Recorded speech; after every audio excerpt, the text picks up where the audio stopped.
Alright guys, I got a request to kind of go over the parts I used and how much everything cost. I got my checklist here I kind of made up, and I'll put that in a clip here so you can maybe screenshot it if you want to go over it, but kind of use it to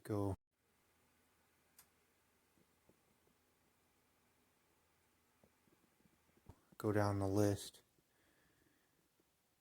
Anyways, I guess to start with, the parts car is the first thing you want to find if you've already got your vehicle.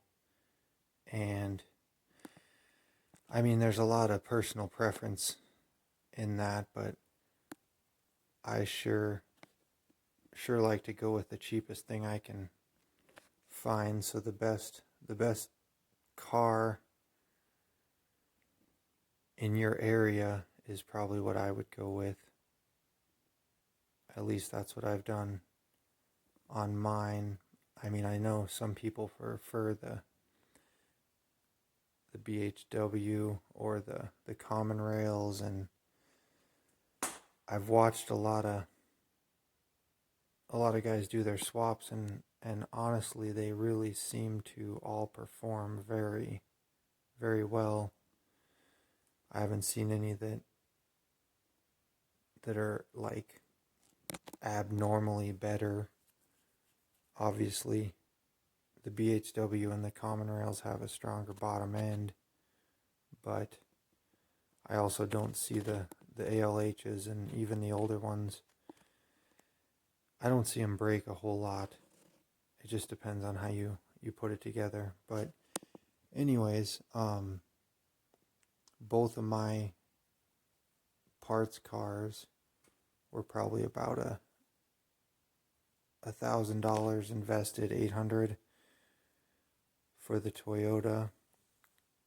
And I was gonna maybe go through two different videos here, but I'm probably just gonna do one on the Toyota and the Wrangler, so hopefully I don't make anybody too upset having to listen to me talk about a Wrangler when they're a Toyota guy, or a Toyota when they're a Jeep guy. But they can skip through different parts if they want to. Anyways, the adapter kits are there's a pretty big range there. I mean, the cost can vary, especially if you make it yourself. Can almost be next to nothing. But you can also get into it a lot with something like the Jeep Cody built kit. I mean, you can have thousands invested before you even get started. So as far as mine go, the Jeep, I use the TD conversions kit, and that was, I think it starts at close to $1,100, and by the time you buy a few extra things with it, you're at $1,400 shipped.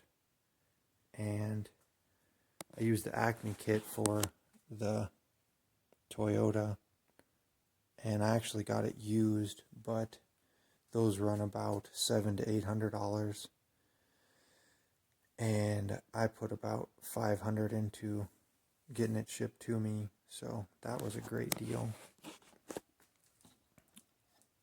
And let's see, next things on the list, depending on the engine again, if you're going to upgrade injector nozzles, that can vary quite a bit. I've got about $150 to $300 just in putting nozzles in both of my swaps, so wasn't a huge investment. And then the computer tunes, I used Malone for both of mine, and those are right around $300 for the ALH. They do get a little more expensive for the newer engines, but that's pretty common. And then as far as intercooler piping and intercoolers, I know I've already talked about this. I still haven't updated this, Jeep's intercooler. It's pretty small, and these bars just really block a lot of the flow through there, so I'm gonna update that. But both of the intercoolers are just universal ones off of eBay, and so I can't really put a link in there for you. Both of them are actually not even on there anymore, so you just kind of got to search for universal intercoolers and see what fits with your application. And then obviously the piping kind of has to come through however it works for you. But I used the same kit for both the intercooler piping setups on both rigs. They fit pretty well with all the different sizes of pieces and everything they give you. I can walk over here and show you the Toyota quick. So it's a little more covered up here, but the intercooler on the Toyota ended up being quite a bit wider, which has really helped with the intake air temps. And it also made for quite a bit more cutting. I actually had to go through the fender well a little bit here. I might cover that up later, but it made for some really smooth angles. And yeah, but that kit pretty much gets you right there, and I've got a ton of leftover pieces for each one. So all that stuff is right off of eBay, and again, just universal cut to fit kind of stuff. So, and then both EGR Deletes, mostly what that entails is just this race pipe. On this one has the ALH, the intake. I actually used a BRM intake on the other one, and then if you've got the stock turbo, you can use the delete plate here. It comes with the kit. Otherwise, with these other turbos I've been upgrading to, you don't even have any of the EGR stuff there. So as far as coolant hoses, the Wrangler's a lot more coolant line, just because it is so much farther back in the engine bay and so much bigger engine bay. I ended up using a piece of steel pipe to get back towards the back there, but this upper radiator hose, I actually use the same one on both swaps, and it just works nice because I don't know why it always ends up the top radiator hose is on the other side, so you end up having to get over here and then go back to the back where the upper radiator hose comes out of the Volkswagen, and then the lower lower radiator hoses, trying to get that in the picture there.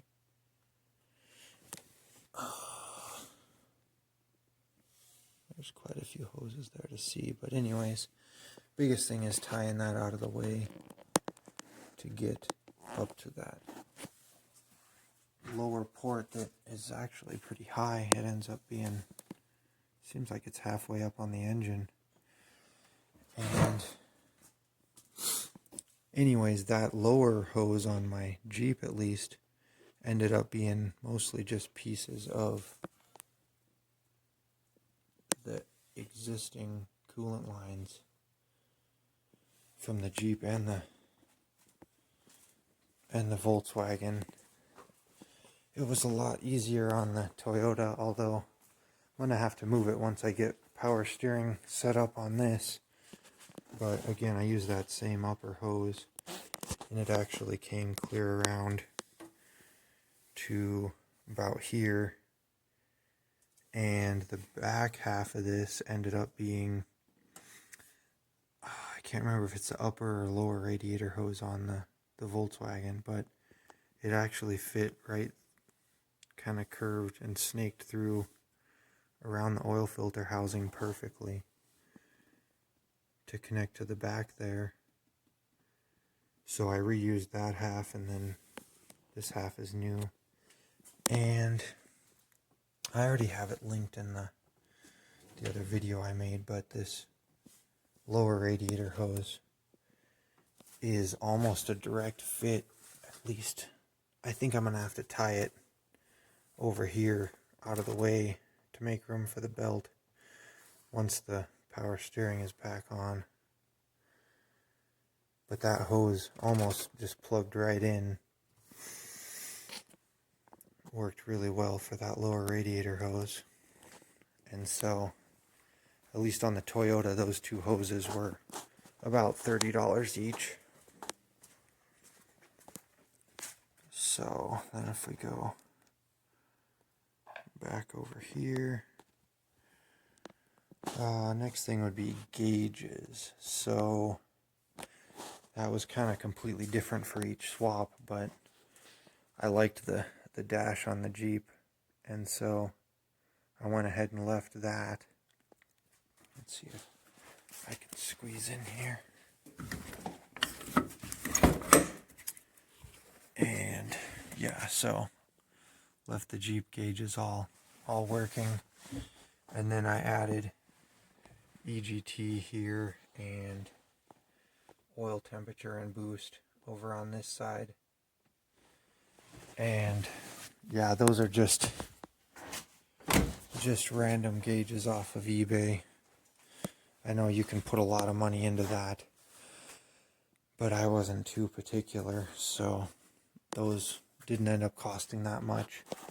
On the Toyota, a lot of the gauges just weren't really what I was looking for, and the speedometer gauge was way off, so I ended up putting a whole different setup in, which I think I talked about in a different thing. But I've got a GPS speedometer. The ultra gauge gives me my RPMs right there in the middle. Gives me my RPMs, the coolant temp, boost and intake air temps. And then I've got a separate EGT gauge, fuel gauge, and oil pressure and oil temperature there. So that's what I ended up doing for that. And again, I mean, you can spend a lot of money on gauges, so that's just kind of going to be up to you. And let's see. Now, on motor mounts, when I did this was my first swap, so I ended up, I wasn't really sure how to get the motor mounts onto the Volkswagen, but TD Conversions makes a nice, at least a start to it. You've got to weld them together, but it works really well.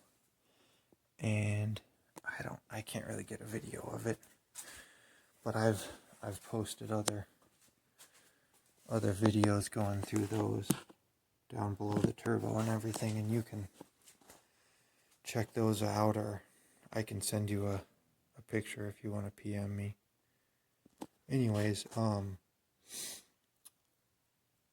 I went with a bolt-through rubber mount just for simplicity, and they do vibrate at idle, but I don't mind that. And honestly, after that, as soon as you get off of pretty much over 1,000 RPM, they're pretty smooth, so I can live with that. but the rest of it is just universal plates and welding it to the frame from there. The Toyota, actually the used kit came with parts that the previous owner had started himself. You can kind of see the top of it there. And again, just a plain rubber bolt through mount on either side. This one's a little easier to see, but getting the light down there is hard. Anyways, I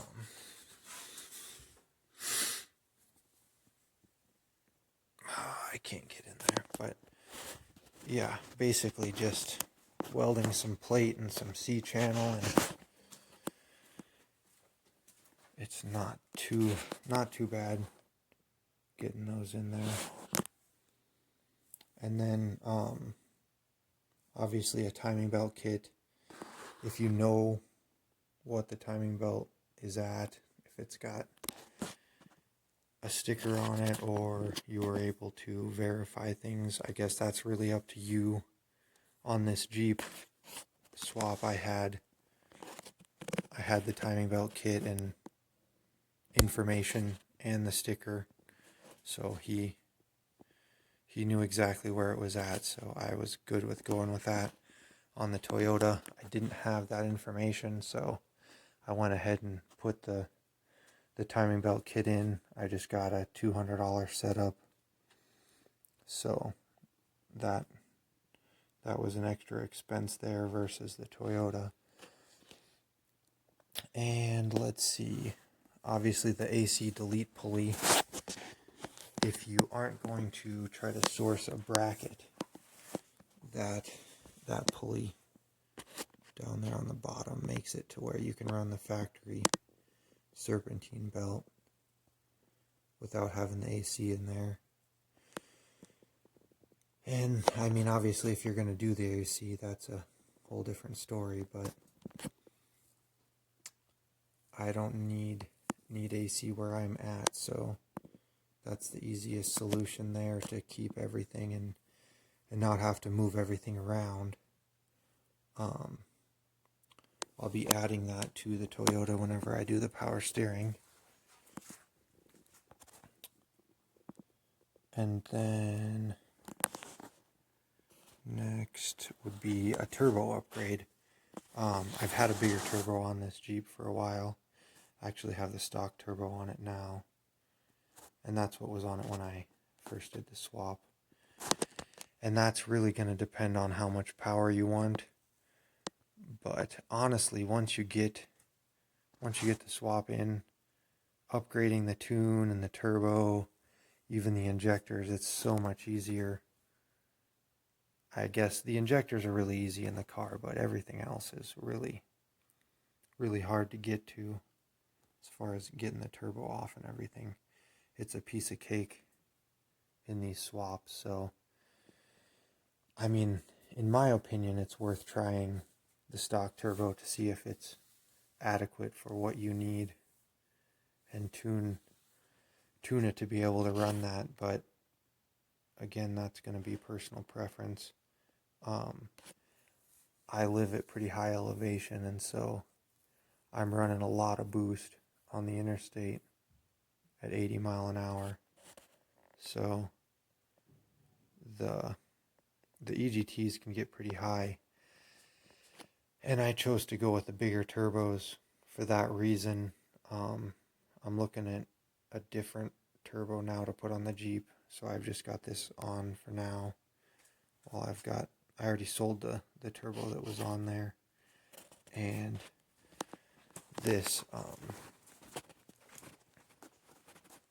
GT 2056V is what I've had on both of them, but I'm going with something different on the Jeep. I haven't decided if I'm going to go with a mechanical injection pump or play with that on something else.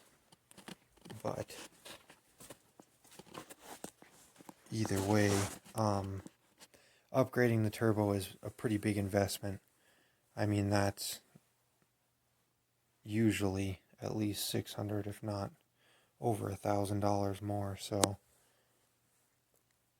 there's definitely that to weigh on how much power you want to make. Like I say, I would definitely suggest tuning for what this stock turbo can handle, and just try that, because it is a lot of power versus most gas engines that you're swapping. And I guess next on the list would be the clutch kit. This Jeep had already had a clutch replaced recently, or I guess recent to the swap, so I didn't replace that. Didn't end up being an expense. And for the Toyota, I went with a center force clutch, which was $500 right out of the gate. So that's one more thing you probably have to factor in. And then obviously an exhaust system. I don't have much on the Jeep. I just turn it right out here on the fender there, and then the Toyota goes back in front of the rear tire. But either way, I've always just welded my own exhaust pipe, so that wasn't an expense for me, but definitely something to factor in. The wiring harness is obviously another huge deal. If you don't want to tackle it yourself, it can be over $1,000 real fast to have it made. But what I've done on both swaps is mostly just making the factory harness fit in the vehicle. You can see it right there coming out of the top of the firewall there. And I tuck it along the top of the bell housing. All the excess wires and stuff I don't need. And I do still need to clean this up a little here around the firewall. But on the Toyota, there's actually a little more wiring coming out of the firewall there, but it ends up going down, and it's pretty much completely hidden, so this ended up a lot cleaner. And again, that's pretty much just leaving the wiring harness intact.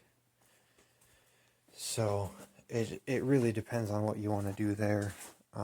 If you want to put the hours into cutting that down and making it simple, it makes for a lot cleaner swap. But I personally am okay with just keeping it out of sight. And then, of course, there's a lot of miscellaneous parts. My list jokes about 500 foot of electrical tape and 1,000 zip ties, but it does take quite a bit to tie everything up and keep everything in place, because you definitely don't want stuff rubbing coolant lines and wiring. There's a lot of stuff that wasn't meant to be there. And yeah, you just got to be careful, because rubbing a hole in a coolant line and causing a fire with any electrical shorting out is definitely a potential with a swap like this. There's a few adapters that I've used. One's on the back side for the oil feed line. There's some funky metric fittings to swap to different things, like this oil feed line, getting it to a A&N fitting, and then adapting to the metric plug on the turbo, which is pretty universal for all the turbos, so that's nice. And then same thing with the oil drain. And yeah, it's hard to look at all the little things. I didn't put in the map sensor, and that's another expense if you're going to get into too much boost. I mounted mine in the intercooler, but there's little things like that, like I say, but overall, this list I put together pretty much sums most of that up. And then the big thing for me is buying the whole car so that I can part the car out afterwards, because, yeah, like my list says, I mean, I've made at least $1,000 off of the car that I parted out for this Wrangler, and I haven't really gotten started on the Toyota's car, but I'm already saved $300, and there's a lot of parts left to come off of it, so that can really cut down on the overall cost, especially if the car you get's in decent condition. So anyways, yeah, I mean, that's pretty much it as far as stuff that I bought. I mean, like I say, the power steering, I pretty much reused the Volkswagen and the Toyota stuff. I really just tried to reuse whatever from each swap I could to make everything fit, but it doesn't end up being a whole lot of extra components once you get it mounted in there and get the wiring in. So yeah, I hope that kind of explains everything. I've obviously updated some more things like the radiator, and I've replaced the clutch in the Jeep now, but I haven't really factored all those prices into my list because those are just normal maintenance things. So yeah, I think that pretty well covers what this swap costs and what everything entails to get it mounted and running. It really is a rewarding task to take on. I definitely enjoy each one of them. So thank you guys for watching, and let me know if there's anything else you want to see.